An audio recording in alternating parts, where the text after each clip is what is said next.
मंगलम भगवान वीरो मंगलम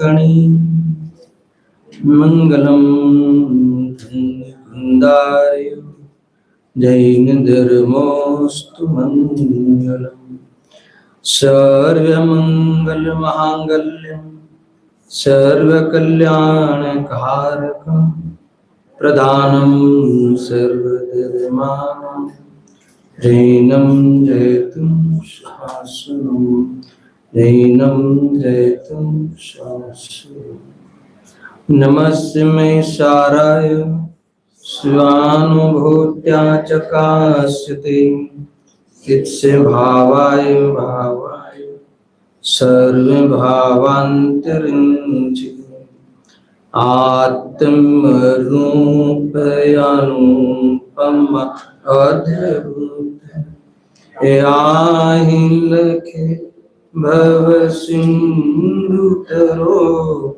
आत्मरूप।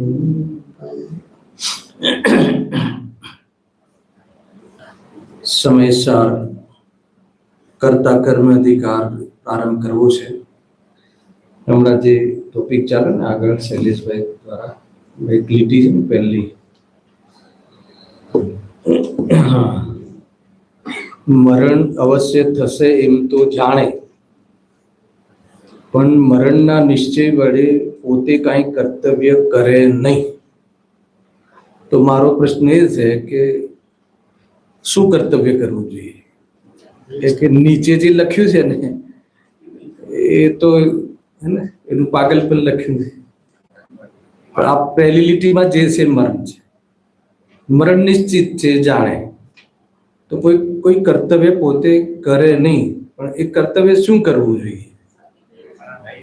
તો કે જે આ મરણ છે ને એ ક્ષણિક સત્ય છે, ત્રિકાલ સત્ય નથી. બરાબર છે? ત્રિકાલ સત્ય તો હું અજર અમર છું, એ ત્રિકાલ સત્ય છે. અને ઉત્પાદ વ્યયના આલંબા પ્રવાહમાં આ એક ક્ષણિક સત છે, અને ક્ષણિક સત બી તે સમયનું ધ્રુવ સત છે. ખ્યાલ આવ્યો? એટલે એનો પ્રયાસ ના કરે બચવાનો, એ પર્યાયને એને ટકાવવાનો પ્રયાસ ન કરે, પરંતુ એક ક્ષણિક સત છે. પણ એક ક્ષણિક સત એ ઉત્પાદ વ્યય બી ધ્રુવ્યને બતાવે છે. મનુષ્યની પર્યાયનો વ્યય, દેવની પર્યાયનો ઉત્પાદ, અને મનુષ્યની પર્યાયમાં જે હતું એ દેવની પર્યાયમાં હાજર મોજૂદગી. તો ઉત્પાદ વ્યય મહત્વ લાગે છે કે અહીંયા પણ હું હોય છું એ પ્રોપર લાગે છે ને? દેવની પર્યાયમાં પણ એ જ હું જે મનુષ્યની પર્યાયમાં હતો એ. તો બંને પર્યાયના અનુસૂતિ પ્રવાહમાં મારું કાયમપણું એ ઉત્પાદ વ્યય મારા ધ્રુવ્યને બતાવે છે. એવો નિર્ણય કરવો એ જ વાસ્તવમાં કર્તવ્ય છે. બરાબર છે? આ કર્તવ્ય છે. જો આ કર્તવ્ય ત્યાં ખ્યાલ ન આવ્યો તો બાકીનો બકવાસ તો આપણે કરીએ જ છીએ, જે આગળ લખ્યું છે.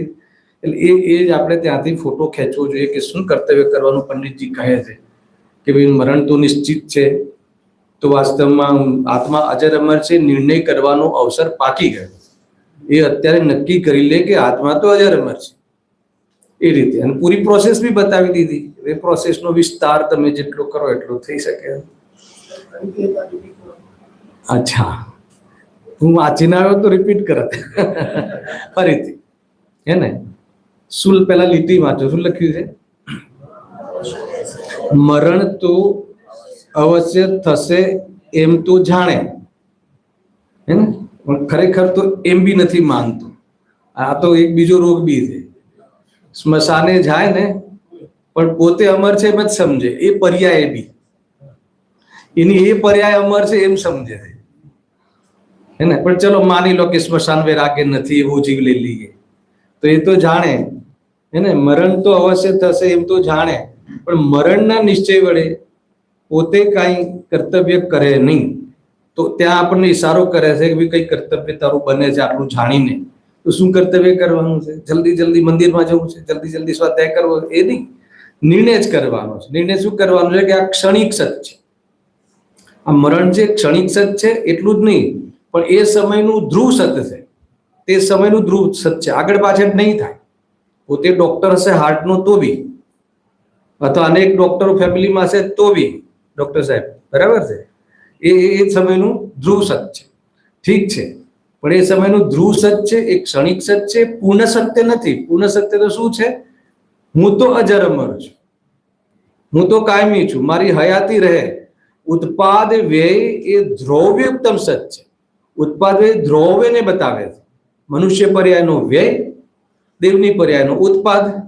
મનુષ્યની પર્યાયમાં જે હતો એ જ દેવની પર્યાયમાં મોજૂદ છે, તો હર સમય મોજૂદ રહે છે. ઉત્પાદ વ્યય એ બતાવે છે કે હર સમય તું મોજૂદ છે. ઉત્પાદ વ્યય એ નથી બતાવતો કે તું તારો નાશ થયો. ગજબ છે, આખી પરિભાષા છે. દ્રવ્યનું સ્વરૂપ શું છે? ઉત્પાદ વ્યય દ્રવ્યથી સંયુક્ત, યુક્તમ સત.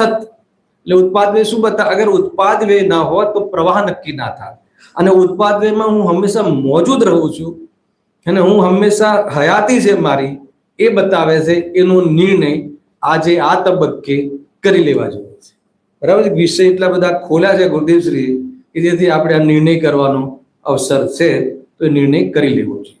આ નિર્ણય ન કર્યો તો બી અમર છે, સમજો, પણ અમરનો લાભ નહીં લઈ શકે, મરણના ભયમાં રહી છે. એટલા માટે આ પંક્તિમાંથી આ કહેવું. ઓકે ચેતનભાઈ, ઠીક છે. હવે કર્તા કર્મ અધિકાર આજે આપણે પ્રારંભ કરીએ છીએ. આગળના 2 સેશનમાં આપણે જેટલા બી અધિકાર છે એ અધિકારની વિષય વસ્તુ, માત્ર વિષય વસ્તુ નહીં, એ વિષય વસ્તુમાં સમયસારનો ટોન શું છે એ આપણે સમજીએ. કેવી રીતે વિષયનો થ્રો છે, અધ્યાત્મમાં કેવી રીતે વિષયને બતાવવાની શૈલી છે, એ શૈલી પર આપણે વિચાર કરીએ. બાકી વિષય વસ્તુ તો ઘણી બધી છે, અને ખરેખર સમજીએ તો વિષય વસ્તુ ખાલી શુદ્ધાત્મા છે. બરાબર છે, એ રીતે સમજવું જોઈએ. હવે કર્તા કર્મની ચર્ચા આપણે આ પ્રારંભ કરવી છે, અને ગઈ શિબિરમાં આપણે પ્રારંભ કર્યો હતો આ વિષય, અને આજે બી એક જ દિવસ ગયો છે, એટલા માટે હવે બહુ પ્રોપર બરાબર સમય ચાલી રહ્યો છે. તો સૌથી પહેલા એમાં કર્તા કર્મના અધિકાર સંબંધી થોડીક જાણકારી આપણે લેવી જોઈએ કે એમાં શું છે, એમાં કેવી રીતે આપણે નિરૂપણ કર્યું છે, શું સમજવાનું છે, બધા જ એંગલ આપણે પહેલા સમજી લઈશું એક પૂરા સેશનમાં. તો એમાં સૌથી પહેલા એ બતાવવું છે કે આત્મા કરતા છે કે અકર્તા. કર્તા કર્મ અધિકારમાં સૌથી પહેલા નક્કી શું કરવાનું છે? આત્મા કરતા છે કે અકર્તા. અચ્છા, કરતા છે તો કોનો કરતા છે અને કોનો કરતા નથી, 2 વસ્તુ. આ પોઈન્ટ છે. અચ્છા, અકર્તા છે તો એનો મતલબ શું? હે ને, એવું કોઈ દ્રવ્ય નથી કે જે કાર્ય વગરનું હોય, તો પછી અકર્તા છે એનો મતલબ શું? એક તો આટલી વસ્તુ ક્લિયર કરવાની છે. પછી અહીંયા કહે છે કે જે રાગાદી થયા એ કેમ, કર્મ બંધ થયો એ કેમ, તો એ બધી વસ્તુ પૂરી જે છે અહીંયાથી સમેટવાની છે. અને ખરેખર તો કર્તા કર્મની ઓરથી અજ્ઞાનને પણ અહીંયા બતાવવું છે કે ખરેખર કર્તા કર્મમાં અજ્ઞાન શું છે. કર્તા કર્મની જે અધિકાર મેં બતાવું છે, કર્તા કર્મ સંબંધી અજ્ઞાન શું ચાલી રહ્યું છે, હે ને. એટલે એ કર્તા કર્મની ઓરથી અજ્ઞાન, આગળ જીવની ઓરથી અજ્ઞાન, એકત્વ મમત્વ.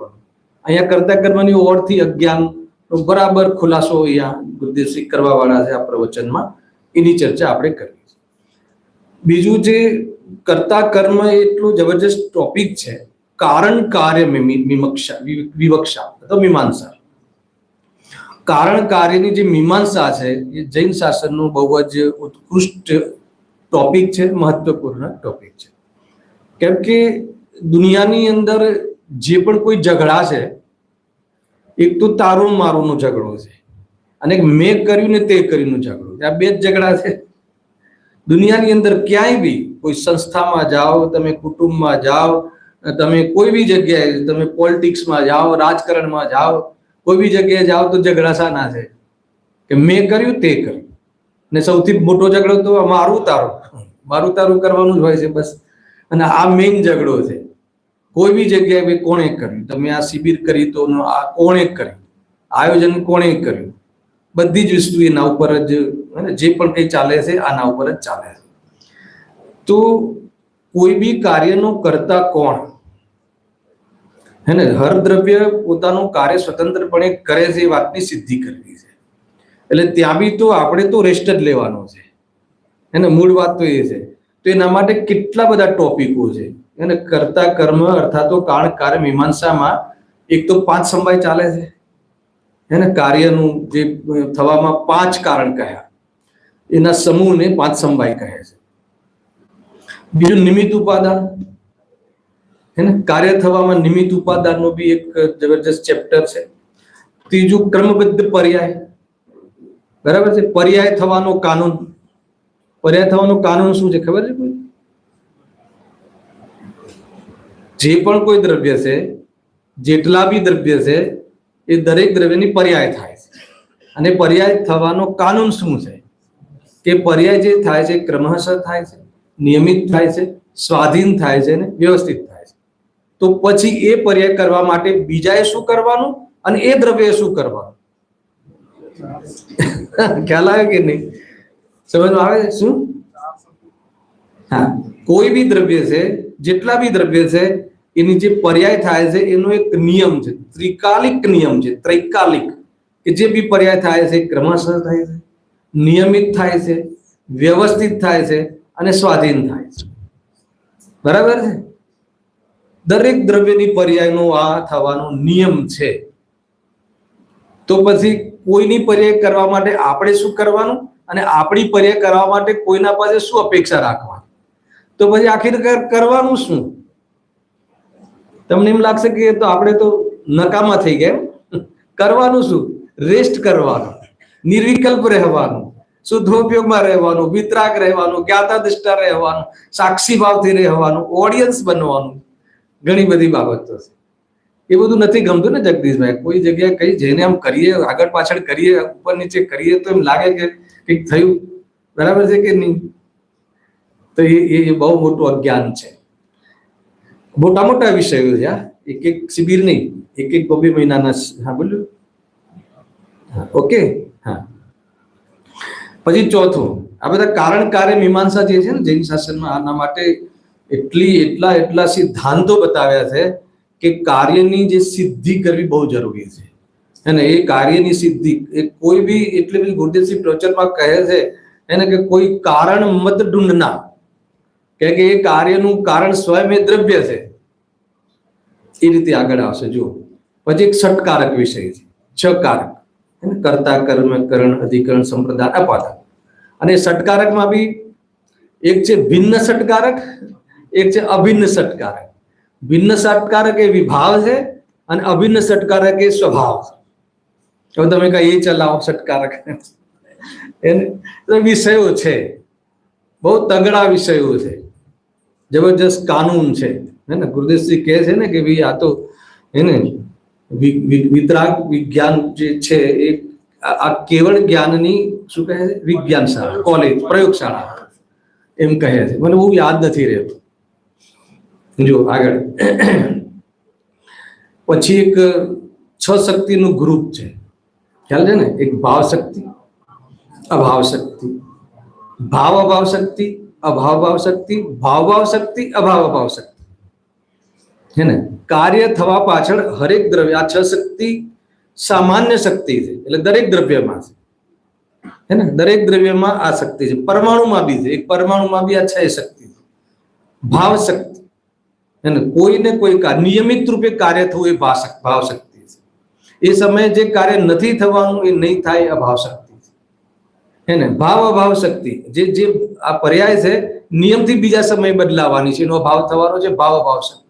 અને જે પર્યાય નથી હમણાં બીજા સમયે આવવાની છે, એ અભાવ ભાવ શક્તિ. ભાવ શક્તિ એટલે જે ભાવ થવાનો છે એ જ ભાવ થશે, બીજો નહીં થાય. અને અભાવ એટલે જે નથી થવાનો એ ક્યારેય નહીં થાય. તો હવે આપણે શું કરવાનું? બતાવો સુભાષભાઈ, આપણે શું કરવાનું?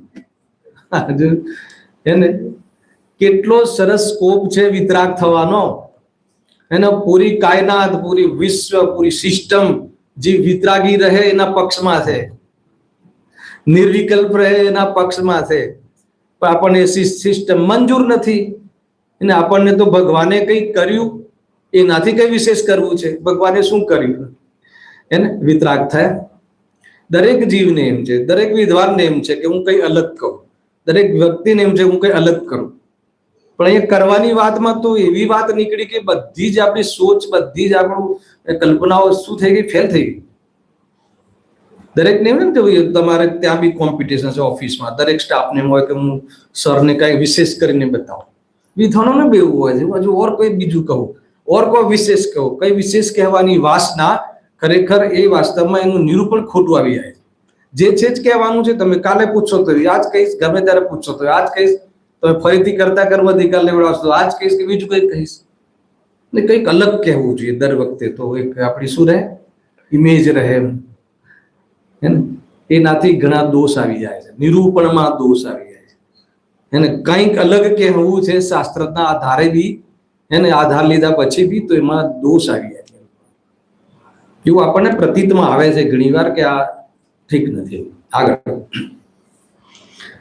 સત્કારક ખ્યાલ આવ્યો, શક્તિ ખ્યાલ આવ્યો. એના પછી શું છે, એક ખાસ શક્તિ, ઉત્પાદ વે દ્રવ્યત્વ શક્તિ. હે ને, એ તો પૂરું આનો ઠેકો લીધેલો છે કાર્યનો. હે ને, ક્રમ નિયમિત પર્યાય, બરાબર છે, ક્રમબદ્ધ. હે ને, ક્રમરૂપ થી પર્યાયો થાય છે, અને અક્રમરૂપ ક્રમવર્તી, વર્તી શબ્દ નાખેલો છે, વર્તે જ છે. ક્રમવર્તી પર્યાય, અક્રમવર્તી ગુણ, જેનું લક્ષણ છે એવી ઉત્પાદ દ્રવ્યત્વ શક્તિ. ખ્યાલ આવ્યો? ક્રમવર્તી પર્યાય. કોઈ કહે કે ભાઈ તમને રાગ કેમ થયો, તો કે રાગ થવાનો ક્રમ હતો. હે ને, ઠીક છે. સમ્યક દર્શન કેમ થયું, તો એનો ક્રમ હતો. ખ્યાલ આવે ને? આપણે શું કરવા માંગીએ છીએ? મેં કર્યું સમ્યક દર્શન, તો કે તને સમ્યક દર્શન નથી, મિથ્યા દર્શન છે તારા ક્રમમાં. એ રીતે છે. ક્રેડિટ લેવા માંગે છે જી, દરેક ચીજની ક્રેડિટ લેવા માંગે છે. અરે ભાઈ, એ તો ઉત્પાદ વ્યયમાં ઉત્પાદ વ્યયની એક ઉપાધિ છે. ઉત્પાદ વ્યય જે છે એ દ્રવ્યનો અંશ છે, પર્યાય છે, અને એમાં સમ્યક દર્શન, મિથ્યા દર્શન ઉપાધિ છે. એક સમયની વાસ્તવમાં એ શું છે, ઉપાધિ છે. એ છે એની ક્રેડિટ. ઉત્પાદ વસ્તુ કોઈ અલગ છે. વસ્તુ તો સમ્યક દર્શનનો વિષય આ છે. ઉત્પાદ દ્રવ્યાત્મક સત્ય, પરિણામિક ભાવ છે. ઉત્પાદ પરિણામિક ભાવ છે, અને એનું વિશેષ ઔદિક હોઈ શકે, સાપસમિક હોઈ શકે, ઔપસમિક હોઈ શકે, અને ક્ષાયિક હોઈ શકે. એ બધા ક્ષાયિક ભાવ છે, ઔપસમિક ભાવ છે, ઔદિક ભાવ છે, જે પણ છે તો એ બધી ઉપાધિ છે. તો અહીંયા કહે છે કે એનો ક્રમ છે, એ ક્રમ પ્રમાણે થશે. તો એ વિશેષમાં બી ફોકસ કરવાની જરૂર નથી. એક ઉત્પાદ વ્યય ક્રમવર્તી, ક્રમ પ્રમાણે વર્તે છે, અને અક્રમવર્તી, અને ગુણો ત્યાં વર્તે છે. વર્તે છે એટલે મોજૂદ રહે છે. અને પર્યાય ક્રમવર્તી એટલે પલટાય છે. પલટવાનું નામ પર્યાય. હે ને, હવે શું પલટ્યું એ ઉપાધિ થઈ ગઈ, પણ પલટવાનો ધર્મ છે એ પરિણામિક ભાવ છે. એ રીતે છે. તો એ આખી ચેનલ છે. આખી આના પર 1 મહિનો ચર્ચા ચાલી છે. હમણાં લાસ્ટ 1 મહિનાથી ચર્ચા સળંગ ચાલી છે ઉત્પાદ દ્રવ્યાત્મક. હા, અને અક્રમવર્તી ગુણોનું ત્યાં હંમેશા મોજૂદ રહે. બરાબર છે? એટલે ગુણોને ટકાવવા શું કરવું છે? કાંઈ નહીં. અને પલટાવા શું કરવું છે? કાંઈ નહીં. કેમ કે હર દ્રવ્યમાં ઉત્પાદ વે દ્રવ્યાત્મક સત્ય એ દ્રવ્યનું સ્વરૂપ છે. દ્રવ્યમાં શું છે? જીવમાં શું છે નથી પૂછ્યું. દ્રવ્યમાં શું છે? તો કે ઉત્પાદ વે દ્રવ્યથી સંયુક્ત છે.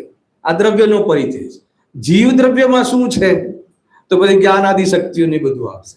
બરાબર છે? અહીંયા શક્તિઓનો બી ભેદ નથી કર્યો. ઉત્પાદ વે દ્રવ્યાત્મક શક્તિ. હજી એક શક્તિ છે. કઈ છે? એક પરિણામ શક્તિ છે. સદ્રશ્યતા અને વિદ્રશ્યતા જેનું લક્ષણ છે એવી પરિણામિક શક્તિ. જો દ્રવ્યમાં શું છે એ ઉત્પાદ વે દ્રવ્ય શક્તિ બતાવે છે. બરાબર છે? દ્રવ્ય ક્યાં છે એ પરિણામિક શક્તિ બતાવે છે. બંનેનું માયનો અંતર, અને બંનેમાં ઉત્પાદ વે દ્રવ્યથી આલિંગિત છે. અહીંયા આપણો વિષય નથી, પણ કાર્યનો વિષય છે ને, એટલે બતાવી દઉં છું. હે ને, દ્રવ્ય ક્યાં છે?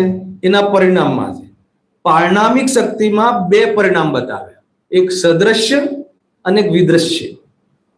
બરાબર? એ બંને પરિણામમાં કોણ મળશે? દ્રવ્ય મળશે. તે દ્રવ્ય મળશે. બરાબર છે? સદ્રશ્ય પણ શું છે? એકરૂપ રહેવું, હંમેશા એકરૂપ રહેવું, એ સદૃશ્યતા છે. અને વિદૃશ્યતા શું છે? ઉત્પાદ અને વ્યય બંને એક સાથે, હે ને? પૂર્વ પર્યાયનો વ્યય, નવી પર્યાયનો ઉત્પાદ, એવી વિદૃશ્યતા એ બી એક પરિણામ છે. સદૃશ્યતા એ બી એક પરિણામ છે. દરેક દ્રવ્ય સામાન્ય વિશેષાત્મક છે, હે ને? સામાન્ય વિશેષાત્મક છે, એ પૂરું દ્રવ્ય છે. તો આ જે કહ્યું કે સદૃશ્યતા વિદૃશ્યતા એ બે પરિણામ છે, એ બે પરિણામમાં કોણ મળે છે? એ દ્રવ્ય મળે છે. હવે બતાવો, સદૃશ્યતા શું બતાવે છે? હંમેશા એકરૂપ રહે છે. જે પણ દ્રવ્ય છે તે રૂપે જ રહે છે, એ સદૃશ્યતા બતાવે છે. વિદૃશ્યતા શું બતાવે છે? બે વિરોધી ભાવ, નિયમથી હર સમય વ્યય થઈ અને ઉત્પાદ કરે છે, હર સમય, એનું પરિણામ છે. તો હવે બતાવો કે આ બે પરિણામમાં એ દ્રવ્ય મળે છે, દ્રવ્ય વેચાયેલું છે, આમાં એમાં વ્યાપક છે. તો હવે દ્રવ્યને ટકવા માટે શું કરવાનું અને બદલવા માટે શું કરવાનું? તો ટકીને બદલાય છે એ પારણામિક શક્તિનું કાર્ય છે. તો બતાવો તમારે હવે શું કરવાનું ટકવા માટે અને બદલવા માટે? બતાવો, કોઈને ખ્યાલ આવે જ્યાંથી મારો પ્રશ્ન છે? બોલો દિલીપભાઈ, શું કરવાનું? ટકવા માટે શું કરવાનું? સદૃશ્ય છે ને એનો ધર્મ. અને બદલવા માટે હર સમય વ્યય થઈને ઉત્પાદ થાય છે. પૂર્વની પર્યાયનો વ્યય, પૂર્વની પર્યાયનો વ્યય કરવા માટે કેટલી તાકાત લગાવવાની? અને પર્યાયમાં કોઈ ઉત્પાદ કરવામાં કેટલી તાકાત લગાવવાની? કોઈ જગ્યાએ તાકાત લગાવવાની નથી. આનો નિર્ણય કરવો, અનુસંધાન કરવું, એ જ વીર્ય છે, અને એમાં જ બલ છે. ખ્યાલ આવ્યો ને? તો આપણે શું કરીએ છીએ જનરલી? પર્યાયનો ફેરફાર કરવાની બુદ્ધિ, કાં તો કોઈ પર્યાય હંમેશા ટકી જાય એ બુદ્ધિ, કોઈ પર્યાય આપણા અનુસાર થાય એ બુદ્ધિ. તો કહે છે આ બધી પર્યાય બુદ્ધિ નષ્ટ થઈ જશે. આ છે કારણ કાર્ય મીમાંસા. કાર્ય થવા માટે દ્રવ્યમાં એટલી બધી વ્યવસ્થાઓ છે, એટલી બધી સિસ્ટમ છે કે તારે કાર્ય કરવામાં તારે તો જ્ઞાતા દ્રષ્ટા રહેવાનો ધર્મ છે. ખ્યાલ આવ્યો? આપણે જ્ઞાતા દ્રષ્ટા આપણો ધર્મ છે, જ્ઞાતા દ્રષ્ટા આપણું સ્વરૂપ છે. છતાં બી જ્ઞાતા દ્રષ્ટા રહેવા પાછળનું રીઝન આ છે કે તું સાક્ષી ભાવે રહે. એક તો તારો નેચર, સવારે લીધું તું, સાક્ષી ભાવે રહે એટલે તું જે કઈ જાણે છે ને એ જાણીને એમાં કઈ કશાય નહીં કર.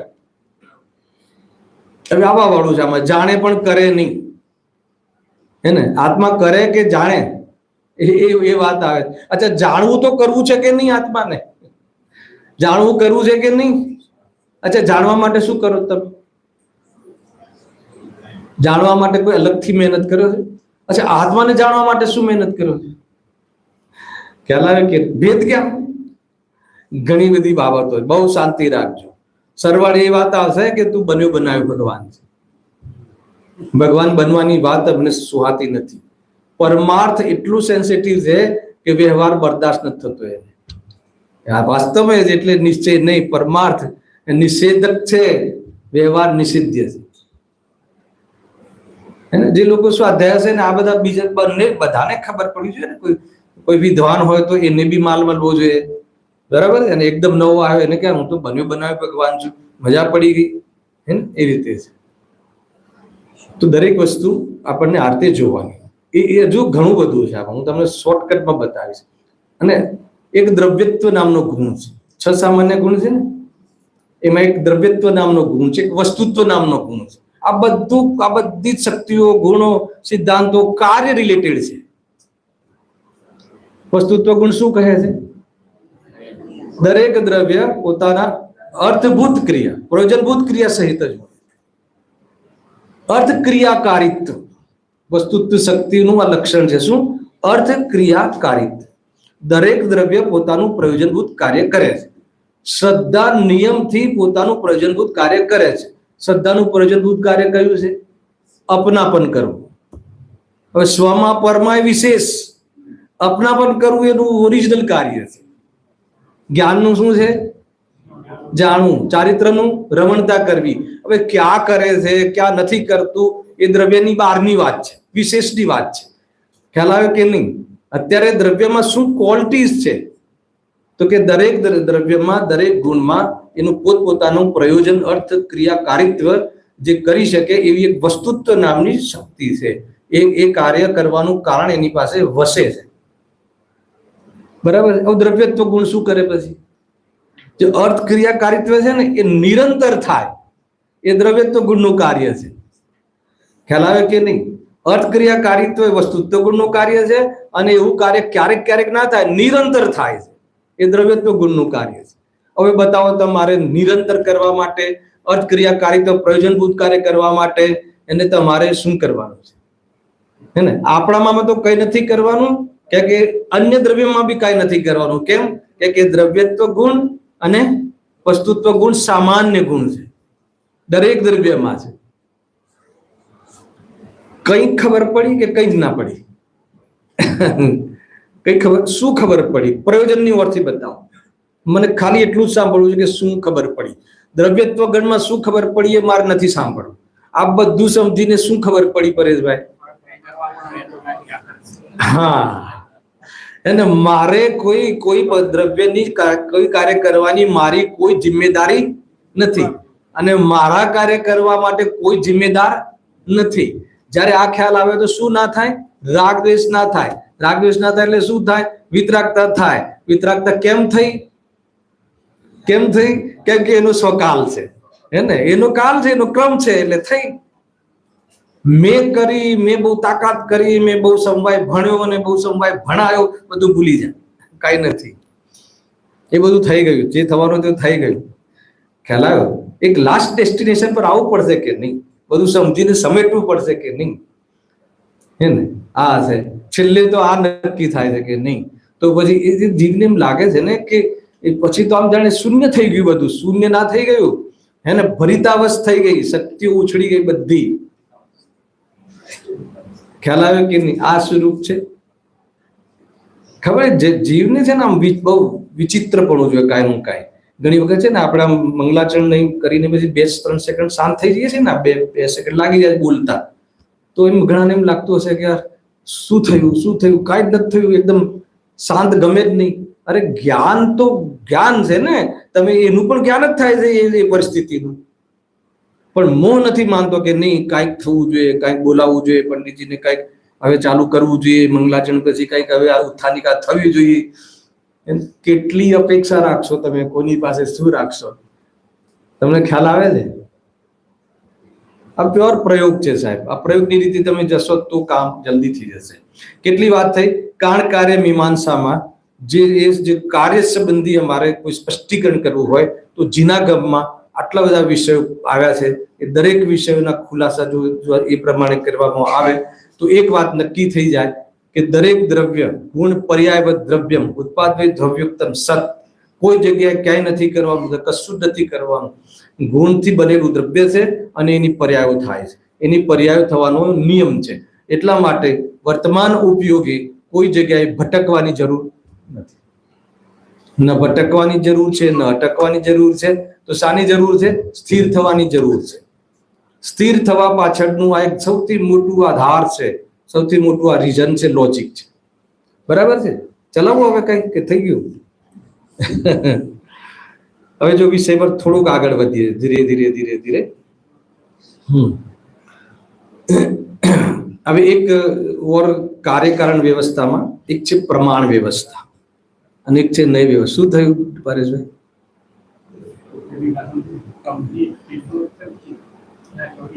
હા, ત્યાં છોટી જાઓ, સમય જાઓ, સાનો ફરે છે, ક્યાં સુધી સાંભળીશ, એવા એવા શબ્દો છે શાસ્ત્રમાં, હે ને? ઉન્મત્તપણું ક્યાં સુધી છે કે આ જ્યારે સમજવા વાળો સમજનો પિંડ છે આત્મા, તો આ સમજાવવાનું ઉન્મત્તપણું આવ્યું ક્યાંથી? આચાર્ય દેવ કહે આ સમજાવવાનો ભાવ ઉન્મત્ત ભાવ છે, ખોટો નશો છે, છોડી દે. આવા આવા કથનો છે. સ્થિર થવામાં દુનિયા સાથે કોઈ મતલબ નથી. દુનિયાદારી દુકાનદારી મૂકી દે. દુનિયાદારી કે દુકાનદારી બધામાં આ કાનૂન લાગુ પડે છે, તો અહંકાર છોડી દે. દુનિયાદારીમાં બી આ રીતે છે. કેટલા મારે તો ઓલા ચાલે છે ને યુવા વર્ગના, તો એમાં બહુ બધું ચાલે છે. એમાં એક તો બહુ ચાલ્યું સ્ટ્રેસ મેનેજમેન્ટ ને એવા બધા સબ્જેક્ટ ચલાવીએ છીએ અમે લોકો બી ત્યાં થોડું થોડું, હે ને? એ રીતે રિયુનિયન કર્યું ને છોકરાઓનું, તેમાં આવા બધા પ્રશ્નો આવે, હે ને? એમ કે પુરુષાર્થથી પૈસા મળે કે પુણ્યના ઉદયથી મળે, હે ને? એ લોકોનો પ્રશ્ન છે. તો તમને પૂછી લો, પુરુષાર્થથી ધન મળે કે પુણ્યના ઉદયથી મળે પારસભાઈ? હે? પાકો? તો ના, હજુ એના પહેલા એક પ્રશ્ન છે, તો પછી દુકાને જવું કે ના જવું? ગુરુદેવે એવું શીખવાડ્યું છે, કોણ જાય કોણ કમાય, પણ એક એટલો શબ્દ નથી, એની પાછળ બહુ બહુ બધી માહિતી છે, હે ને? અને અમારા છોકરાઓ બધા, મારા દીકરાઓ ને બધા બી હોય છે ત્યાં, અમારા ઘરના ફેમિલી વાળા. તો પછી બીજા દિવસે પૂછે ને, ઓફિસે જવાનું કહીએ એટલે હવે ઓફિસે જાઓ કે ના જાઓ, હે ને? ઉઘરાણી જીવ લાવી શકે કે નથી લાવી શકતો વ્યક્તિ, હે ને? પ્રયત્નથી આવે કે પુણ્યના ઉદયથી આવે ઉઘરાણી? વિશ્વાસ હોવો જોઈએ. હમણાં શૈલેષભાઈ વિશ્વાસની વાત કરી ને, વિશ્વાસ હોવો જોઈએ. સર્વજ્ઞની વાણી છે, હે ને? પુણ્યના ઉદયથી આવે. તો પછી જવું કે ના જવું? તો મેં કીધું તું જવાનું જ છે, ના પાડીશ તો એ સાંભળજો, 2 મિનિટ લઈ લઉં છું વચ્ચે, બ્રેકિંગ ન્યૂઝ, હે ને? કે તું જવાનું જ છે. કેમ જવાનું છે? કેમ કે તારી પાસે રાગ છે ને, એટલે પ્રવૃત્તિ દેખાવાની જ છે, પણ તું જવાનો જ છે. પણ આ વાત તું દાઢમાં રાખીને જજે.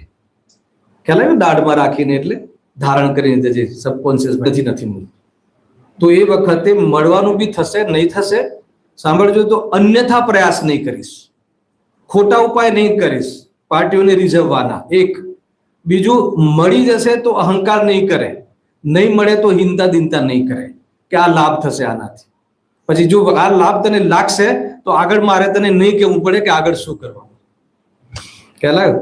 અને લાસ્ટ શિક્ષર તો શું છે? કોને મળે?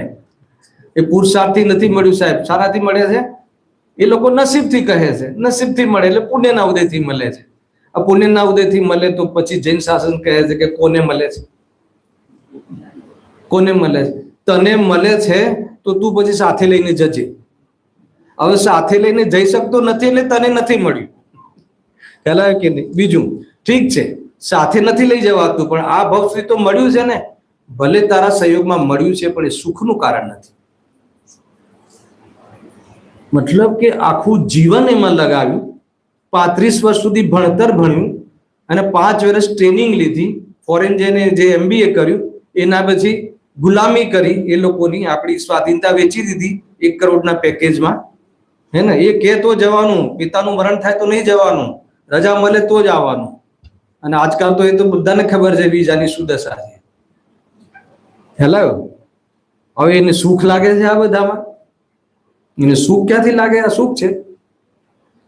ખરીદી લીધી તારી સ્વાધીનતા અંગ્રેજોએ. ખ્યાલ આવ્યું છે કહેવા માંગુ છે?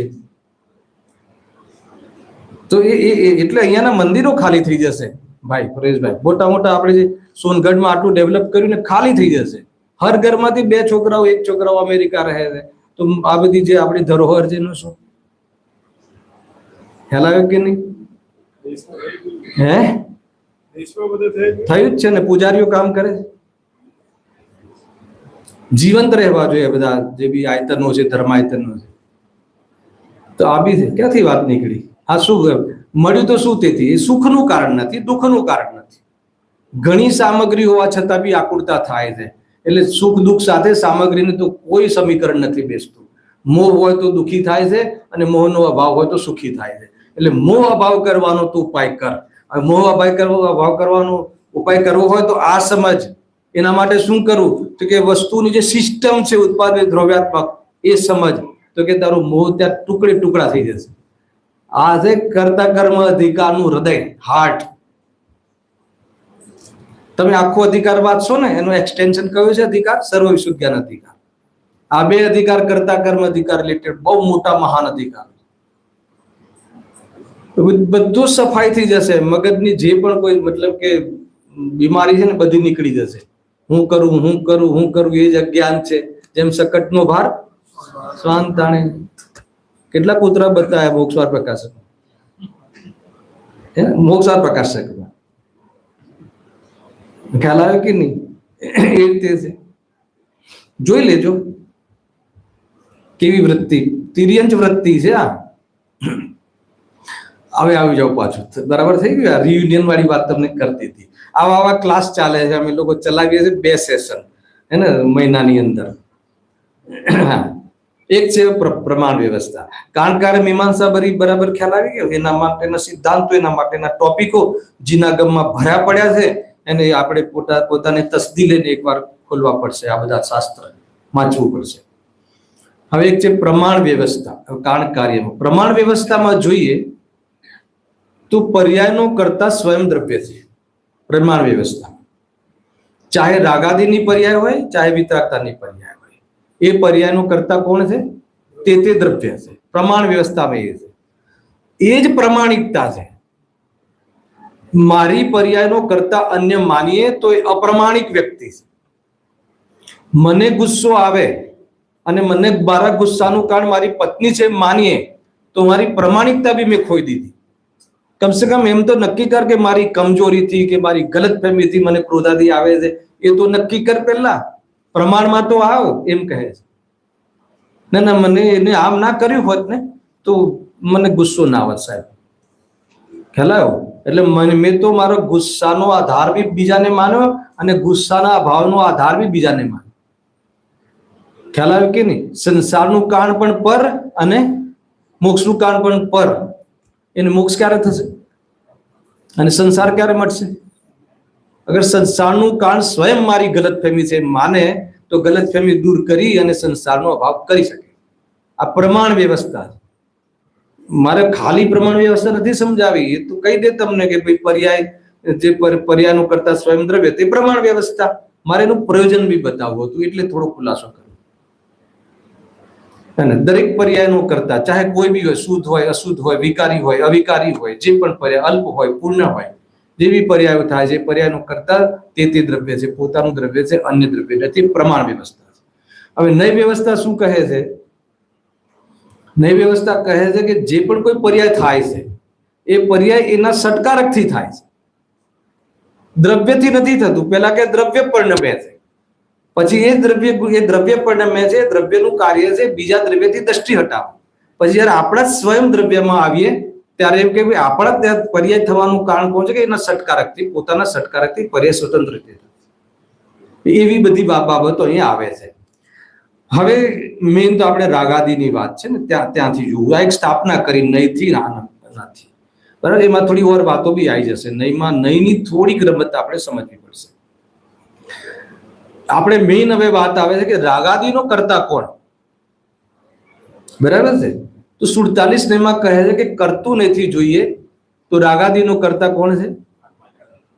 એને દ્રવ્ય છે, આત્મા પોતે છે. જ્ઞાની કે અજ્ઞાની, અરે કોઈ બી હોય, કરતું નથી જોઈએ તો રાગાદીનો કરતા આત્મા છે.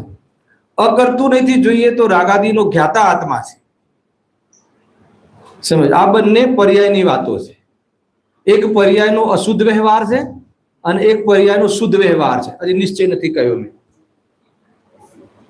હે ને? થોડીક ચર્ચા કરીને આગળ વધીશું આપણે, હે ને? હા, નહીં, જે છે ચલો વાંધો નહીં. ખ્યાલ આવે ને? શુદ્ધ નથી જોઈએ તો, કરતું નથી જોઈએ તો રાગાદીનો કરતા આત્મા છે. અકર્તું નથી જોઈએ તો, હજી આ દ્રષ્ટિનો વિષય નથી. અહીંયા આત્મા જ્ઞાતા છે. પછી કે જયારે સ્વભાવમાં જઈને જોઈએ છે તો સ્વભાવની ઓરથી વિચારીએ છીએ, શુદ્ધના વિષયની ઓરથી વિચારીએ છીએ. પરમ પરિણામિક ભાવની અંદર જોઈએ છીએ જે શક્તિના સમૂહરૂપ જે દ્રવ્ય ભાગ છે, દ્રવ્યાર્થિકનો વિષય દ્રવ્ય છે, હે ને? ભગવાન આત્મા છે જોઈએ, દ્રવ્ય સ્વભાવ છે જોઈએ, સુગાણીજીના શબ્દોમાં, હે ને? દ્રષ્ટિનો વિષય દ્રવ્ય સ્વભાવ. તો ત્યાં જઈને જોઈએ છે જે ભાવ ફેક્ટર જોઈએ છે દ્રવ્યનું, ત્યાં જોઈએ છે તો એમાં એક બી ગુણ, એક બી શક્તિ એવી નથી કે જેમાંથી રાગ થઈ શકે, હે ને? એટલે રાગાદીનો કરતા આત્મા છે જ નહીં. શુદ્ધ નથી જોઈએ તો રાગાદીનો કરતા પૂદગલ છે. એનો વ્યાપકપણું પૂદગલ સાથે, કર્મ સાથે છે, આત્મા સાથે નથી. વાત કહાની ખતમ. જ્યાં એટલે સ્વભાવની ઓરથી જુઓ તો એ રીતે છે. આ વસ્તુ સમજવા જેવી છે. બહુ વરસાદ આવતો હોય, હે ને? તો પલળવું ના હોય તો શું કરવાનું? હે ને? વરસાદને રોકી દેવો જોઈએ. એવો પ્રયાસ કોઈ કરે છે? હે ને? છત્રી ખુલ્લી હોય ત્યાં તો છત્રીમાં આવી જવું જોઈએ. બીજું શું કરવું જોઈએ? એ છે.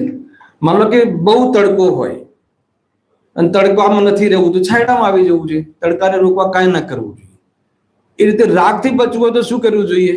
જ્યાં રાગ નથી ત્યાં જવું જોઈએ. આપણે શું કરીએ છીએ? રાગને રોકવાનો, રાગને બદલવાનો એ બધો પ્રયાસ કરીએ છીએ. આ બહુ મોટું વાસ્તવમાં ન્યુસન્સ છે એમ કહેવાય. તો એમ કહે છે કે કરતું નથી જોઈએ તો રાગાદીનો કરતા આત્મા છે, અકરતું નથી જોઈએ તો રાગાદીનો જ્ઞાતા છે આત્મા. બરાબર છે? અને ખરેખર જોઈએ તો રાગાદી થાય એવી આત્મામાં કોઈ વસ્તુ જ નથી. એટલે રાગાદી આત્માની છે જ નહીં.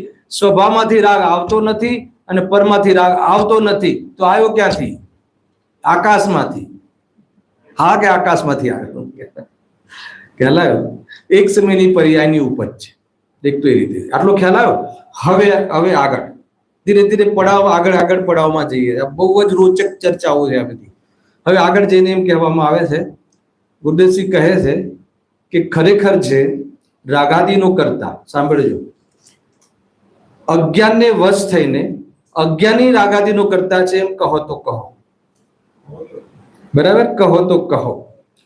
પણ પરદ્રવ્યનો કરતા તો અજ્ઞાની પણ નથી. અને એ તો અપ્રમાણિક વાત છે. એ તો પ્રમાણના બહારની વાત છે. એ પ્રમાણની વ્યવસ્થાની બહારની વાત છે. એમ અહીંયા કહે છે પ્રમાણ વ્યવસ્થામાં એ વાત છે જ નહીં. પરદ્રવ્યનું કોઈ કાર્ય કરે તો છે જ નહીં. પરદ્રવ્ય સંબંધી હે ને મેં કર્યું એનો ભ્રમ કરી શકે છે, પણ પરદ્રવ્યનું કાર્ય નથી કરી શકતું. અજ્ઞાનને વશ થઈને મેં કર્યું એ ભ્રમ કરી શકે છે. અજ્ઞાનને વશ થઈને રાગાદી પરિણામ કરી શકે છે. એને જે ઈષ્ટ લાગે એના પ્રત્યે રાગ ને જે અનિષ્ટ લાગે એના પ્રત્યે દ્વેષ, એવું રાગ દ્વેષ કરી શકે છે અજ્ઞાનને વશ થઈને. પણ પરદ્રવ્યનું કાર્ય તો અજ્ઞાની પણ નથી કરી શકતો. જ્ઞાની તો માનતો જ નથી. આ માને છે તો પણ એ કરી શકતો નથી. સાંભળજો, અને જ્ઞાની રાગાદીનો કરતા નથી પણ એનો જ્ઞાતા રહે છે. જે રાગાદી ભાવ થાય છે એને એનો એ કરતા બનતો નથી. સ્વામિત્વ બુદ્ધિ તો છે નહીં, થતા રાગનો પણ એ જ્ઞાતા રહે છે, એ કરતા બનતું નથી. હવે ત્રીજી વાત, અજ્ઞાની અજ્ઞાનવશ રાગાદીનો કરતા તો માને છે, કહો તો કહો, પણ ખરેખર તો અજ્ઞાની પણ રાગાદીનું જ્ઞાતા જ છે. ત્યાંથી આખી મોસમ બદલાય છે. સમજમાં? ત્યાંથી આખી મોસમ બદલાય છે. આખું જીનાગમ એને તૈયાર છે આપણા માટે, સ્વાગત માટે, આપણા સ્વાગત માટે, મોક્ષ માર્ગમાં પ્રવેશ કરવા માટે. રાગાદીનો કરતા માને તો પણ એ રાગાદીનો કરતા નથી, જ્ઞાતા છે. વાસ્તવમાં એનું ઈષ્ટ કાર્ય કયું છે? આત્માનું જ્ઞાન છે. હે ને? આત્મા હોય ને જ્ઞાન ના કરે એમ બને નહીં. અને જ્ઞાન કરે આત્મા જ હોય, રાગ કરે આત્મા ના હોય. અને આત્મા ક્યારે રાગ કરે નહીં. હવે એ બધી વાતો તમારે સાંભળવાની છે 4-5 વિષય પીરિયડ છે ને એનામાં. તો એટલી બધી ચર્ચા આમાં આવે છે. હવે થોડીક ઓર કરતા કર્મ સંબંધી અજ્ઞાનની ચર્ચા આપણે આજે અહીંયા સ્થાપના કરી દઈએ, અને પછી જે કરતા કર્મ સંબંધી અજ્ઞાન જેની વિશેષ ચર્ચા અને એને અજ્ઞાનનો અભાવ કરવાનો પ્રયત્ન અથવા ઉપાય, એના ઉપર આપણે સામાન્ય ચર્ચા કરીશું. ખાલી આટલો પોર્શન લઈને આપણે સમાપ્ત કરીએ. બરાબર? 5-7 મિનિટ છે તમે કહેલા ટાઈમ પ્રમાણે. બરાબર? હા, જોઈ લે. રાગાદી ભાવ જે થાય છે ને,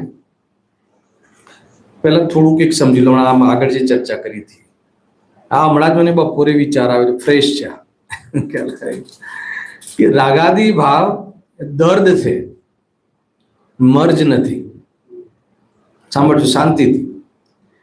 દર્દ મટાડે છે, તેનો ઉપાય પણ કરે છે, પણ તેને મૂળથી મટાડવાનો ઉપાય નથી કરતો. આ વાક્યમાં કરતા કર્મ સંબંધી અજ્ઞાનની વાત છુપાયેલી છે. ફરીથી કહું, ચિંતા નહીં કરતા, તમારી જિજ્ઞાસા ખ્યાલ આવી ગયો. આપણે સામાન્ય ઉદાહરણ લઈએ. આપણે જનરલી કોઈ તાવ આવે કે ખાંસી થાય કે જે બી કોઈ દર્દ કઈ બી થાય, રોગ થાય, તો એનું દર્દ થતું હોય છે. તો આપણે દર્દ મટાડવા માટે શું કરીએ છીએ? દવા લઈ લઈએ છીએ. પણ એ રોગ કેમ થયો, એ રોગ થવાનું મૂળ કારણ શું હતું, ત્યાં નહીં પહોંચીએ તો ટેમ્પરરી ઉપાય છે. તત્વ વિચાર ટેમ્પરરી ઉપાય છે, તત્વની પ્રતીતિ પરમેનન્ટ ઉપાય છે. આ છે ખ્યાલ આવ્યો? આખી વાત ફરી જશે. આપણે જે આ તત્વનો અભ્યાસ કરીએ છીએ આપણે માનસિક શાંતિ લાગે છે, ટેમ્પરરી છે, ભરોસો નહીં કરતા એના પર. એ રીતે છે. આ ખ્યાલ આવી રહ્યું છે કહેવા માંગુ છું ભાવેશભાઈ કે રાગાદી ભાવ છે એ દર્દ છે, મર્જ નથી. હમણાં કરતા કર્મ સંબંધી હું અજ્ઞાન કહીશ ને તમને ખ્યાલ આવશે. કરતા કર્મ સંબંધી વિપરીતતા અને કરતા કર્મ સંબંધી અસ્થિરતા, હે ને. કરતા કર્મ સંબંધી વિભાવ, એ વિભાવના બે પ્રકાર. આ તમે સાઈડમાં રાખો, આ ચર્ચા ઓલી દર્દવાળી એની સાથે આ જોઈન્ટ કરું છું, હે ને. મૂળ લખ્યું ને, કરતા કર્મ વિભાવને મેટીને જે જ્ઞાનમય હોય, પેલો શ્લોક છે ને, કરતા કર્મ વિભાવ. કરતા કર્મ વિભાવ બે પ્રકારના. એક તો કરતા કર્મ સંબંધી વિપરીતતા અને કરતા કર્મ સંબંધી અસ્થિરતા. તો કરતા કર્મ સંબંધી વિપરીતતા છે, અજ્ઞાન છે, એ મર્જ છે, હે ને. એ મૂળ છે દુઃખનું કારણ. અને કરતા કર્મ સંબંધી જે અસ્થિરતા છે એ દર્દ છે. એટલે રાગાદી ભાવ છે ને એ તો દર્દ છે. એ રાગાદી ભાવ હટાવવા માટે આપણે શું કરીએ છીએ? બહુ રાગાદી આવે, બહુ દ્વેષ થઈ જાય તો શું કરીએ છીએ? બહારમાં સેટલમેન્ટ કરીએ છીએ, ઉપયોગ પલટીએ છીએ, એને કઈ નું કઈ પછી એ બધા ટેમ્પરરી ઉપાય કરીએ છીએ કે નહીં? પણ રાગ દ્વેષ કેમ થયા? એ રાગ દ્વેષ થવાનું મૂળ કારણ શું? મિથ્યાત્વ જે છે એ મર્જ છે, એ મૂળ છે. એ મૂળની દવા નથી કરતો આજે. તો એ જે મિથ્યાત્વ છે ને, રાગાદી ભાવને જે સ્વભાવ માનીને કરે છે, કર્તવ્ય માનીને કરે છે, તો રાગાદી ભાવ એ કરતા કર્મ સંબંધી અજ્ઞાન નથી. રાગાદી ભાવને સ્વભાવ માનીને એમાં પ્રવૃત્તિ કરે છે, એ કરતા કર્મ સંબંધી અજ્ઞાન છે. અગર જો રાગાદી ભાવ કોઈ અજ્ઞાન કહે તો રાગાદી ભાવ ક્યાં સુધી રહે છે? છઠ્ઠા ગુણસ્થાન સુધી તો બુદ્ધિપૂર્વક રહે છે, 10મા ગુણસ્થાન સુધી અબુદ્ધિપૂર્વક રહે. તો શું 10મા ગુણસ્થાન સુધીના જીવોને અજ્ઞાની કહેવાની હિંમત છે આપણામાં? તો રાગાદી ભાવ હોવું અજ્ઞાન નથી, અસ્થિરતા છે. પણ રાગાદી ભાવમાં ઉપાદેય બુદ્ધિ, કર્તવ્ય બુદ્ધિ, કરવા લાયક છે માનવું, સ્વભાવની જેમ ટ્રીટમેન્ટ આપવી, જેવી રીતે સ્વભાવમાં સમર્થન આપીએ એવી રીતે આનું સમર્થન કરવું, એનું નામ શું છે? કરતા કર્મ સંબંધી અજ્ઞાન. જ્યાં સુધી આ ખ્યાલ આપણને રાગ આદિ કરતા કર્મ સંબંધી અજ્ઞાન નથી, પણ એને પોતાનું કર્મ માનવું, કરવા લાયક માનવું, તો પછી આ ભાવ ક્યારે કરશે? શું કામ કરશે? ક્યારે કરશે? શું કામ કરશે? તો એ વાત અહીંયા આખી મુખ્ય વાત છે. એટલા માટે રાગાદી વાસ્તવમાં દર્દ છે. આપણે ટેમ્પરરી દર્દનો ઉપાય કરીએ છીએ, પણ એ કેમ થાય છે? અને એમાં આપણે એને એટલું બધું છાતીએ લગાવ્યું છે, એને પોતાનું માનીએ છીએ, એટલા માટે થયું છે. આ તમે 19મી ગાથામાંની બહુ વિશેષ ચર્ચા આવેલી છે, એને કે જે બતાવ્યું ને કે અપ્રતિભૂતપણું શું છે, તો ત્યાં કોને અપ્રતિભૂત કહ્યું ખબર છે? જે રાગાદી ભાવ, રાગ દ્વેષાદી ક્રોધાદી ભાવ, એ ભાવ કર્મ, બરાબર છે, એ અંતરંગ પરિણામ. રાગ દ્વેષાદી ભાવ અંતરંગ પરિણામ અને શરીર આદિ બાહ્ય વસ્તુ, એ બંને કેવા છે? બે સર્ટિફિકેટ યાદ કરો, દર વખતે કહું છું. કયા બે સર્ટિફિકેટ? એક તો પૌદ્ગલિક છે, બીજું આત્માની શાંતિના તિરસ્કાર કરાવવા વાળા છે. આ સર્ટિફિકેટ આપ્યા. અને બાહ્યમાં શરીર આદિ નો કર્મ, બાહ્ય વસ્તુઓ, એનું લક્ષ કરીએ તો સાતી જતી રહે છે. અને રાગાદી ભાવ તો આત્માની શાંતિના પ્રત્યક્ષમાં મને નુકસાન કરવા વાળા છે. તો એ બંનેના સર્ટિફિકેટ આપ્યા. પછી અપ્રતિભૂતપણું ક્યાં છે? તો પણ, હવે સાંભળજો, તો પણ એમાં અભેદ બુદ્ધિ કરે છે, તો પણ એના માટે જીવે છે. રાગ આદિની પૂર્તિ કરવી એ ક્વોલિટી માને છે, એને ગુણ માને છે, એને દોષ નથી માનતો. તો કે એ સૌથી મોટો દોષ છે, એ સૌથી મોટો અપરાધ છે. એ કરતા કર્મ સંબંધી અજ્ઞાન છે. કરતા કર્મ સંબંધી અજ્ઞાન નહીં ખ્યાલ આવે ને, પહેલી ગાથાઓ જ એની છે. કરતા કર્મ આપણને ઇમ્પોર્ટન્સ આપે, છોકરાઓ આપણી તારીફ કરે, આપણે અટ્રેક્ટ થઈ છીએ, તો અહીંયા રાગ ઉત્પન્ન થવાનો ચાન્સ છે. શું આપણને કોઈ ઇમ્પોર્ટન્સ આપે, કોઈ આપણી તારીફ કરે, તો રાગ કેમ થયો? એને ઇમ્પોર્ટન્સ આપ્યું એટલે કોઈ આપણી તારીફ કરે, એ જે સંબંધી તારીફ કરે છે, તમે એનું એ સ્વરૂપ તમે પોતાનું માન્યું એટલે. અને તમે પોતાને જ્ઞાતા દ્રષ્ટા ક્યાં માનો? તમે તો જે લે વસ્તુને લઈને, જે ઉપાધિને લઈને જે તારીફ કરે છે, એ ઉપાધિ છે, એ ઉપાધિ રૂપ તમને માને. તમને એમ કોઈ કહે કે તમે બહુ સ્ટ્રોંગ છો, તમને બહુ આવડત છે, તો તો એ તો તમારી વસ્તુ જ નથી. તો એ શું છે? નો કર્મ છે. હવે નો કર્મમાં આપણે બુદ્ધિ કરીએ, તમારું સ્વરૂપ માન્યું. હવે એ જે એની પ્રશંસા કરે એના પ્રત્યે તમને રાગ રહેશે, અને એનો વિરોધ કરશે એના પ્રત્યે દ્વેષ રહેશે. અનાદિકાળથી તો આપણું જીવન આ રીતે ચાલતું આવ્યું છે અને અનંતકાળ સુધી ચાલશે. બરાબર? અનાદિકાળથી ચાલતું આવ્યું છે, અનંતકાળ સુધી નહીં ચાલે. આ ઇતિહાસ દોહરાવવો જરૂરી નથી. ટૂંકમાં આપણે 11 ની સામાન્ય ચર્ચા આપણે કરી લીધી છે. બપોરના સેશનમાં આપણે થોડોક આમાં જે વિષય રહી ગયો છે એની ચર્ચા કરીશું, અને એના પછી આપણે જે કલશ છે કે શ્લોક છે એના પર વિશેષ ચર્ચા કરીશું. તમારે જે સૂચના આપવાની છે ખાલી પદ બોલાવી દઉં છું. સહેજાનંદી શુદ્ધ સ્વરૂપ અવિનાશી આત્મ સ્વરૂપ સહજાનંદી શુદ્ધ સ્વરૂપ અવિનાશી